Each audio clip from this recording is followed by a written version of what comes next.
Hello and welcome to the video. Today I'm going to take you through the top 3 exercises to help you develop strength off your chest in the bench press.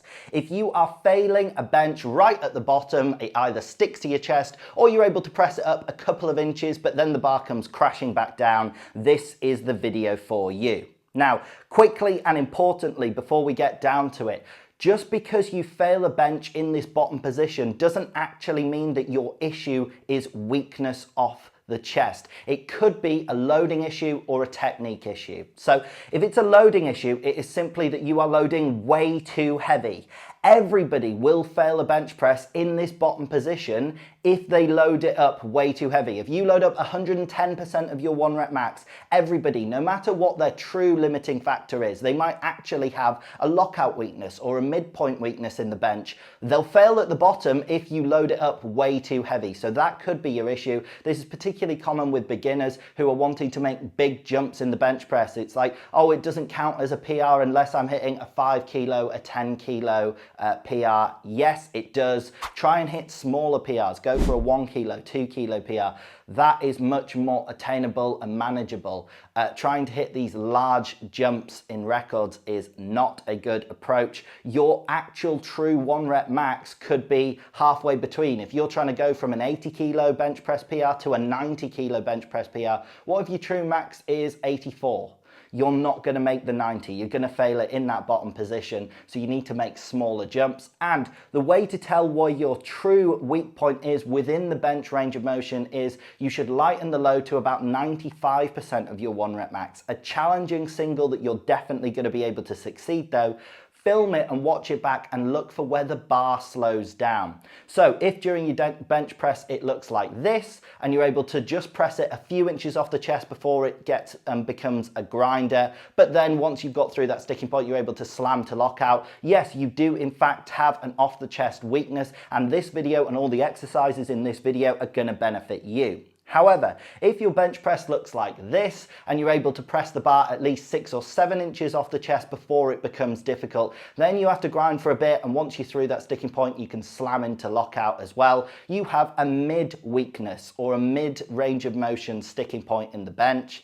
And obviously if your bench looks like this and you're able to press almost all of the way to lockout and then you're 2 or 3 inches from lockout and you have to grind it to lockout, you have a lockout weakness. I am going to be doing top 3 exercise videos for a midpoint sticking point and a lockout weakness, so stay tuned on the channel for those. I will address them in other videos. However, if your weakness is strength off the chest, the exercises today are going to help you with that. Now, the other thing that could be causing you to fail in the bottom of a bench press that might not necessarily be your actual weakness in the bottom could be a technique issue. And I'm going to cover this at the end of the video and give you a bonus exercise to help you address that technique issue. So stay tuned for that because that might actually be the thing that causes you to fail a bench in the bottom.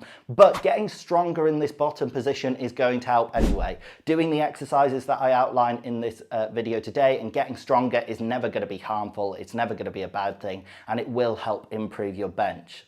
Last thing to say before I get into it is if you just want guaranteed success, there is a link in the description to my coaching services. I do offer a 60-day money-back guarantee. That is, if you're not completely satisfied with the service you're provided with, tell me and you will get all of your money back. I am that confident that you will make improvements and love the coaching. So check that out in the description if you just want guaranteed success. So without further ado, let's get to it.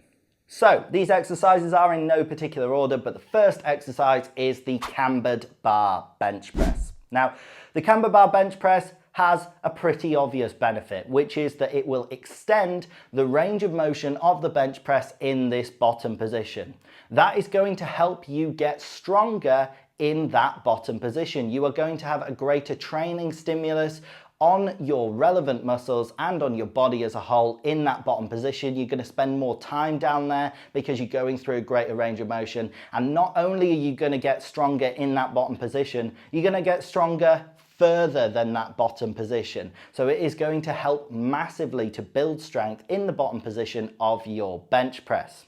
Another great benefit of the Cambered Bar bench press is that mentally it is going to make regular bench pressing feel very easy. If you dedicate a specific training block or a significant amount of time to Cambered Bar presses and then you come back and do regular bar presses, they are going to feel like a joke. They're going to feel like half reps or quarter reps or a bit like a board press. You're like, oh my word, I don't have to go anywhere near as far down. This is very easy. So mentally, the Cambered Bar bench press is going to make you feel much more confident when you go back to a regular bench press.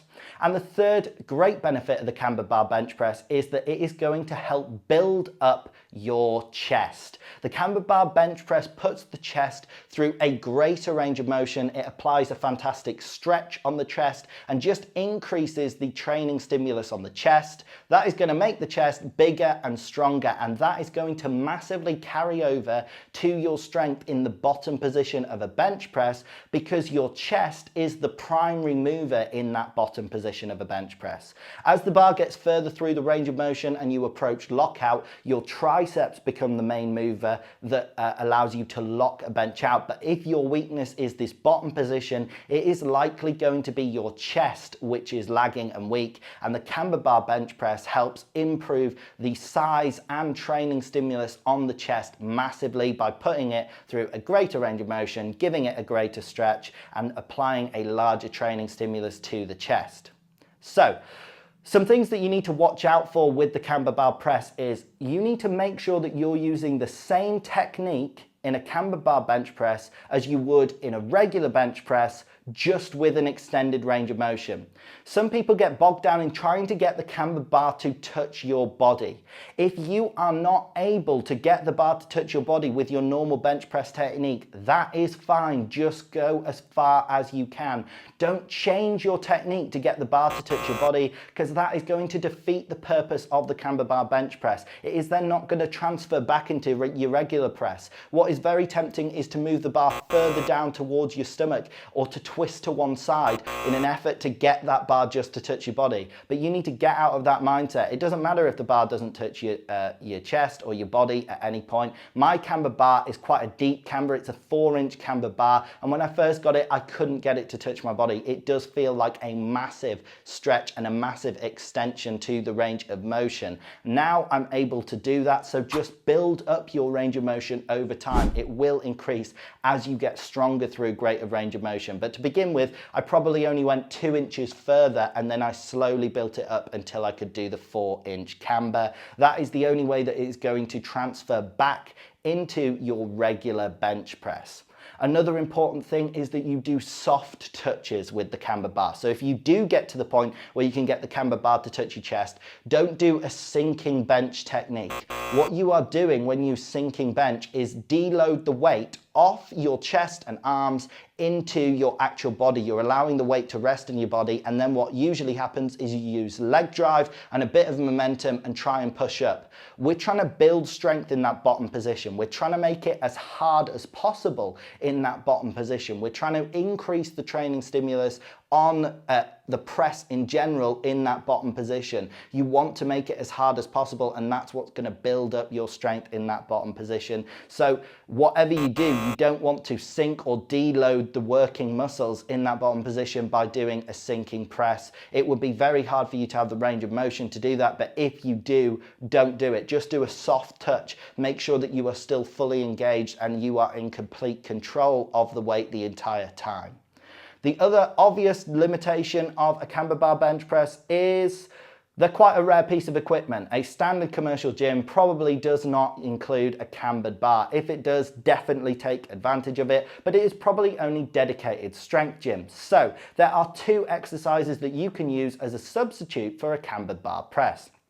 The first one is you can do a fat grips press. So if you buy some fat grips, they're really light and easy to carry, and you take them to the gym and add them to a regular barbell, that will create a 1-inch camber. Now, that doesn't sound a lot, but trust me, 1 inch is all you need to get the job done. So what happens is you will still get that increased range of motion. It will still make the chest stretch a bit more. You will still actually notice it. If you went for a PR or you tried to max out on this fat grip bench, I promise you it will be less than your normal bench press. You are still extending the range of motion. You're still providing a bigger training stimulus to your chest in that bottom position and to your whole pressing muscles in the bottom position. Trust me, even that 1-inch extension to your range of motion is going to provide the benefits of a cambered bar press. Obviously, it's not going to be as good as if you had a proper full cambered bar and you could go even deeper, but if you don't have access to one, you don't have access to one. And the other exercise that you could use to substitute for a cambered bar press is the dumbbell press. This is very obvious, but you're able to move the dumbbells beside your body and go as deep as you want. Now, when you're doing the dumbbell press, it is very important that, again, you try to replicate your technique from a regular bench press. So, with a normal dumbbell press, you can bring your hands closer together and the dumbbells can move independently. With a barbell press, obviously that's not the case. Your hands are fixed on the bar and they're the same width apart. They're in parallel to each other at 90 degrees and you lower the bar down and back up. When you do a dumbbell press in substitution for a cambered bar press, what you need to do is try and use your regular bench press technique. Set the dumbbells the same width apart as you would normally grip a barbell, lower them down and try and get that extended range of motion to get the benefits of a cambered bar, and then press them straight back up. Make sure that your hands do not change distance apart because they wouldn't do in a regular barbell press. The stability component of this is greater, and that is why a cambered bar press is usually better, because you don't have to think about that. You just have the extended range of motion. But again, if you don't have access to one, you don't have access to one. Use what you can, but generally working on an increased range of motion and going deeper than your normal bench press is massively going to help increase your strength in this bottom position and help increase your strength in the bottom position of a bench press.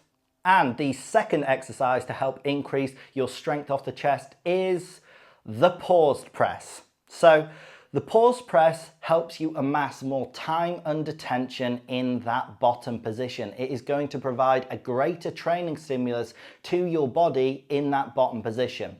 Just like on a macro scale, how you would identify a weakness, it could be your weakness is the squat in general. You would start squatting more frequently to try and improve it.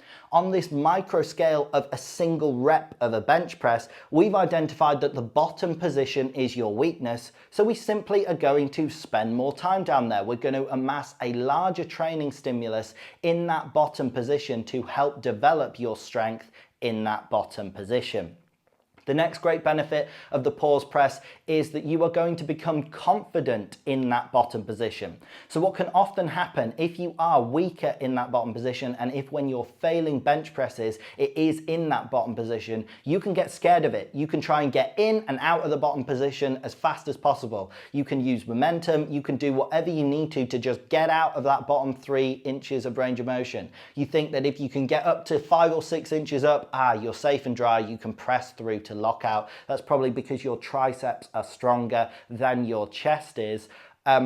What a pause press will do, however, is get you comfortable in that bottom position. You are going to be confident pausing there, spending time in that bottom position. You're not going to panic. You're not going to try and get in and out of that bottom position. You're going to be able to pause it there and think and actually focus and concentrate. Okay, what do I need to do? What are my cues for the lift in this position? And you are going to be able to press through with confidence. Also, if you are a powerlifter, you're going to have to pause in competition anyway. The judge is going to make you pause. So it is just good practice. You need to be confident and competent in that bottom position. And a pause press is going to help you develop that.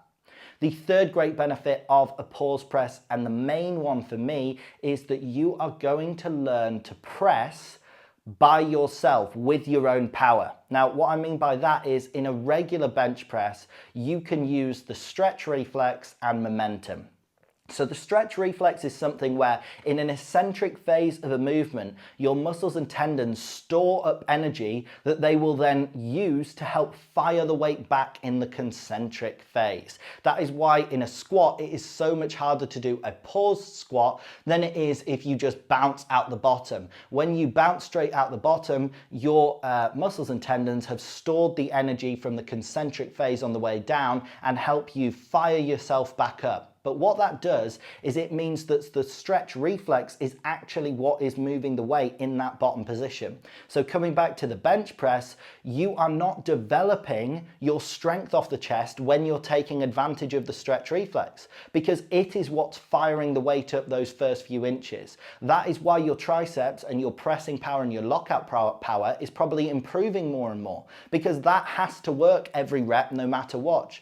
But the bottom position and your chest gets a buy with the stretch reflex. It will move the weight for it, and obviously, if you are bouncing the bar straight off your body, then not even the stretch reflex is taking over. It is literally just bouncing and physics and momentum off your body that is moving the bar back up in that bottom position. And this can often happen, like I say, if you get nervous of that bottom position, and particularly if it is your weakness, what you try and do is just bounce out of it so you get into your strong position in the bench and then you push to lockout. But that creates a bigger disparity because now you're training your lockout strength more and you're never training your bottom end strength because you're trying to bounce out of it. A pause press overcomes this. You have to pause. It will reduce the effect of the stretch reflex. The stretch reflex does actually have some effect all the way up to like 8 seconds, and I wouldn't pause that long. I'd pause for about 3 seconds, but that will dramatically reduce the involvement of the stretch reflex, and your body is going to learn to have to create the inertia and create the press by itself. It's actually going to be your muscles that are going to get trained to move the weight in that bottom position. The final benefit of the pause press is that it is going to help you develop upper back tightness and a stable shelf for you to bench off. So what often happens in a bench press if you're not pausing is you lower the bar down and you might have this great arch and great solid position with your upper back and your body might be very solid. You lower the weight down and you allow yourself to go out of position. Your arch might sink, you move out of the way, you don't maintain that tightness, and then you fire the weight back up. With a pause press, you have to stay in that position for a while at the bottom. You can't afford to let yourself collapse completely, and then you have to press the bar back up. Now, for this to be beneficial and for all of the other benefits of the pause press, it is very important that when you do a pause press, you are doing a soft touch. You can't do a sinking style press. If you do a sinking style press, one, it definitely won't help you develop your upper back tightness and strength to maintain the arch because you are literally sinking. It is also then not going to provide the other benefits where you're actually having to learn to generate strength out of that bottom position. It's not going to provide a larger training stimulus to your pressing muscles in that bottom position because you will be deloading the weight off your pressing muscles onto your body. You're just resting the weight on your body, or at least deloading it to a significant degree onto your body. So that is not advisable. Even if you do normally do a sinking style bench press, it's very important that when you do a pause press and a cambered bar press, that in order to see the benefits, you do a soft touch. That is actually going to help improve your sinking style bench press as well. It's going to help improve all bench presses. If your weakness is this bottom position, do soft touches. It's going to make it harder at the bottom position and make it so that you actually have to press out of it. You actually have to hold that weight in the bottom position. It's going to provide that bigger training stimulus, and it's going to improve your strength in that bottom position of a bench.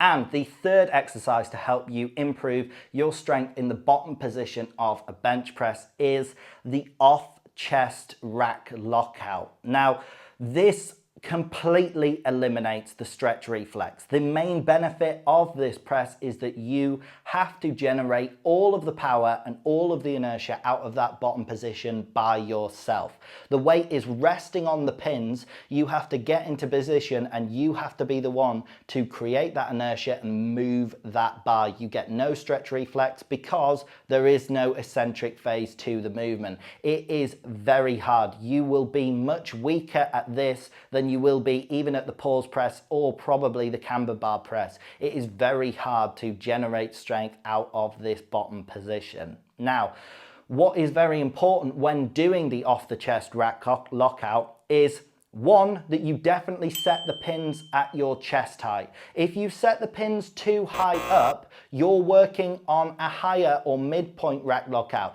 That could be great for developing mid sticking point strength and lockout strength, but we're trying to work on strength off the chest. So you want the pins to basically be level with your chest. It's okay if they're like ½ an inch or an inch above, but it's not okay if it's further than that. If it's 2 inches or more, lower the pins one down on the rack.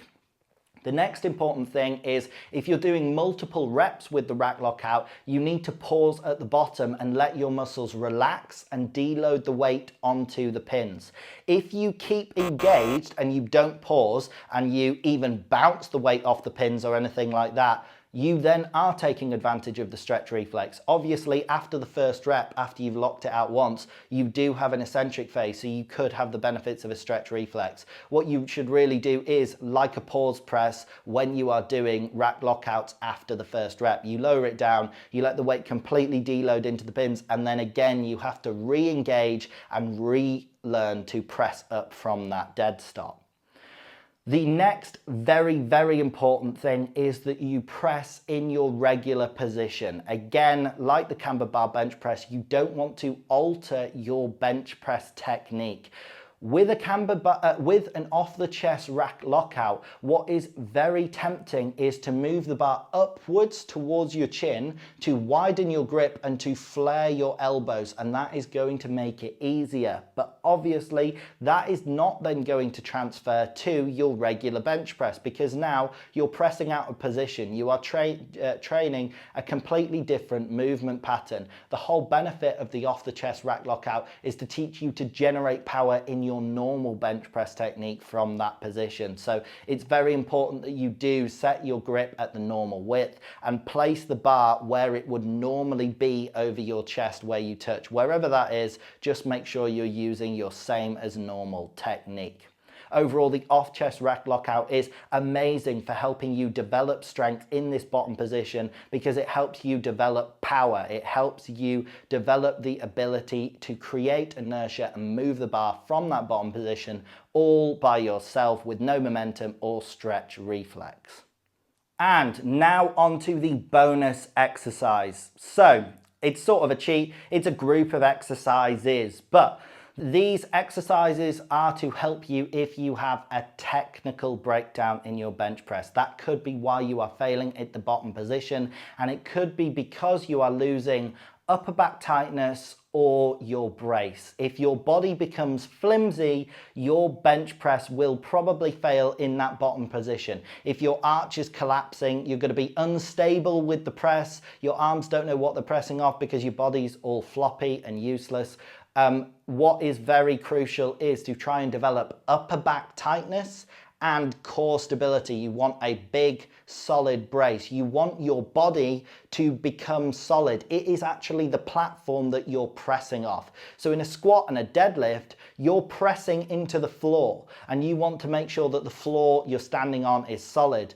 But if you bench and you don't have a solid upper back and a solid brace, it is like squatting or deadlifting on sand or foam or something squidgy, where all of your power is going to get diminished. If you've ever tried to jump on sand, you can't jump high at all or run on sand. All of your power is diminished into the sand. That is what it is like if you don't have a solid upper back and a solid brace in a bench press. You go to press onto it, and obviously you're pressing the bar up, but it's also, there is an equal and opposite reaction. That's just physics, as Newton said.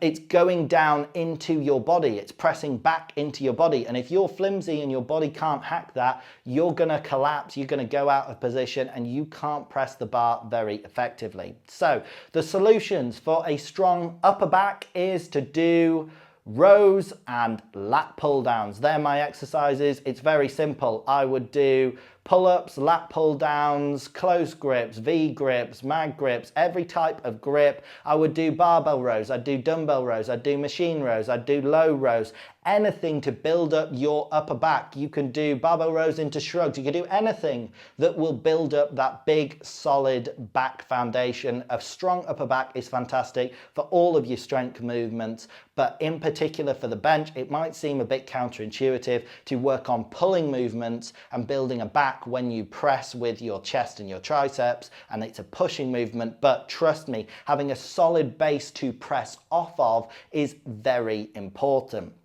The other aspect of this that I mentioned was being able to brace properly. So the exercises to improve your brace is 1, learn how to brace, and 2, ab exercises. Again, very obvious: sit-ups, decline sit-ups, ab wheels, GHD sit-ups, twisting sit-ups, V-twists, windscreen wipers, whatever type of ab exercises you can do, standing cable crunches. Get your abs built up, build a thicker abdominal wall, and then learn to brace properly. So a quick bracing tutorial. What you basically want to do is fill your lungs with as much air as you can and push outwards. This is because you have 2 very stable structures in your body, and then you have a weak one in the middle, and that is that your rib cage is like one big stable block and your pelvis is like one big stable block, and they are just connected by your spine. It's literally a small column at one side of your body, and that means that it's very easy to collapse with this big open space between your rib cage and your pelvis. However, if you brace properly, it is like if you put a basketball in that column and pumped it up as hard as possible. You increased the pressure so that it's pushing out so solidly, it then makes the midsection a solid structure as well and connects the rib cage to the pelvis. It makes your body one big solid structure. This is relevant to all lifts, but what you basically do is try and take in as much air as you can and press outwards. You can find other good bracing tutorials out there, but it is essentially take in as much air as you can. You'll be able to take in more air with your mouth, as a quick note, than you will with your nose. You can do most of the air in with your nose, but you'll always be able to get a little bit more with your mouth. So if you want to completely maximize your brace, do that and train your core. Like I said, that's going to help you develop a big thick abdominal wall. That's like actually increasing the thickness of the basketball material within the analogy I gave earlier. It's making it even stronger so that you can pump it full of more air and make it so that it's an even stronger brace, a stronger structure. So train your core, train your upper back, work on having strong upper back tightness in your actual bench press. Obviously, I said in the pause press, you're working on that. Make sure that you're holding your arch, make sure that you're bracing properly, and make sure that you're able to bench off a solid platform, because that could very realistically be a reason that you are failing a bench in the bottom position. It might not necessarily be weakness off the chest. However, working on the exercises that I've given, the camber bar bench press, the pause press, and the off the chest rack lockout, improving your strength in that bottom position is always going to be a good thing. There's no time that being stronger in that position isn't going to help. So that is it for today's video. I hope you did in fact enjoy the video. If you did, drop it a like, drop it a comment, subscribe, click the bell, all of those good things. Like I said earlier, there is a link in the description to my coaching services. If you want guaranteed results, you just no matter what want to improve your bench press, like I said, I do offer a 60-day money back guarantee. I'm that confident that you will make improvements. If you're not happy with the service at any point in the first 60 days, just tell me and you'll get all of your money back. Thank you very much for watching and have a great day.